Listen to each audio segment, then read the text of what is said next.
This is section 4.9, and we're going to look at graphing a quadratic inequality. So we're going to basically take the same steps we did previously when we graphed quadratic equations, only since we have an inequality, we have to be conscious of our inequality symbol. If it's greater than or less than, we know we're going to have a dotted or dashed line. And if it's greater than or equal to or less than or equal to, we will have a solid line. And as always with inequalities, we want to make sure that we shade.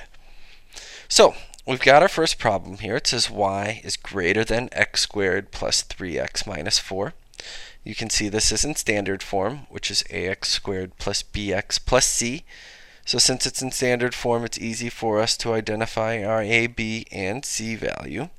Our a value is the coefficient, our leading coefficient, the number in front of x squared, which is 1. Our b value is the coefficient in front of the x variable, which is positive 3. And our c value is our constant, the number over here that's not a coefficient at all. It's not attached to a variable. That's negative 4. So why are they important? Well, we need them to find our vertex. And the first step to finding our vertex, as you know, is finding the axis of symmetry. We learned that back in section 4.1. So in the formula, just a reminder, is x equals the opposite of b over 2a. So we need the a value and the b value to help us find our axis of symmetry. So let's do that now. So we have a equals the opposite of b, so it's the opposite of 3 all over 2 times a, which is 2 times 1. So that simplifies to negative 3 halves. So that's our x value. X value equals negative 3 halves. So now we have to find the y value of our vertex to find the complete vertex. So we simply come back to the equation. I'm going to drop the inequality symbol and just substitute in an equal sign here because we want to know the exact value of the vertex. So we can see y equals, and I'm going to plug in negative 3 halves for x. So instead of x squared, I have negative 3 halves squared plus 3 times, and instead of x, again, I plug in negative 3 halves minus 4. You want to evaluate this. The exponent gets applied to both the numerator and the denominator. So negative 3 squared is positive 9. 2 squared is 4. So I have 9 fourths plus, multiply 3 times negative 3 halves, and I get negative 9 halves minus 4. So after you evaluate that, you will see y equals negative 25 fourths, or negative 6.25. So this is the y value of my vertex. So the vertex is negative 3 halves, negative 25 fourths. So the next step is to make a table. So we want to make a table and populate it with 5 values. So I'm going to come on down. I got my table made here, and as we know, the vertex always goes in the middle.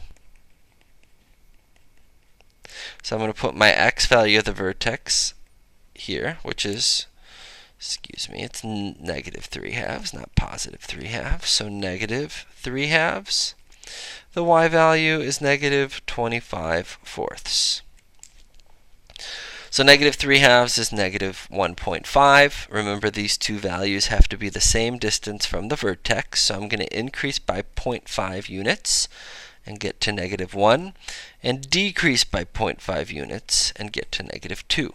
So I am 0.5 units away on either side of the vertex.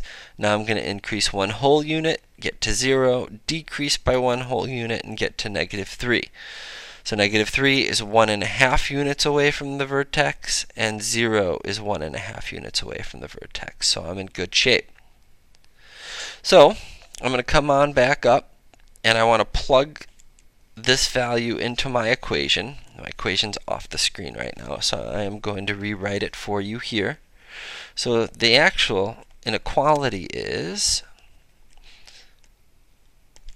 put it over here, y is greater than x squared plus 3x minus 4. So we're simply going to plug in negative 1, think of that as an equal sign for now, and evaluate. And when you plug in -1, evaluate for y, you will find that y equals -6. And you plug in 0, and you'll evaluate, and you'll see y equals -4. Because these two numbers are equidistant from the vertex, these two numbers will be exactly the same. So this number is -6. Same thing rings true for these two numbers. They're both 1.5 units away from the vertex, so their y values will be the same. So it's -4. So now that I have my table, I can come on down and plot my points in the coordinate plane. So you can see my xy values, or my xy axes, go by 1 unit. And I'm going to start by plotting my vertex, which is -3/2, which is the same thing as -1.5, and then down -25/4 or -6.25. So I'm going to go down 1, 2, 3, 4, 5, 6, and 1/4 of the way down, -6.25. Then I'm going to plot -1, go down to -6, which is just slightly above the vertex, go to -2. Go down the -6, slightly above the vertex, so we're pretty close here because we're only a half a unit away in each case. Now I'm at 0, -4, so plot a point here, and -3, -4. Plot my point there. So I want to draw a smooth curve that passes through each point, but be conscious, remember we have a greater than symbol, so it's a dotted line, not a dashed line.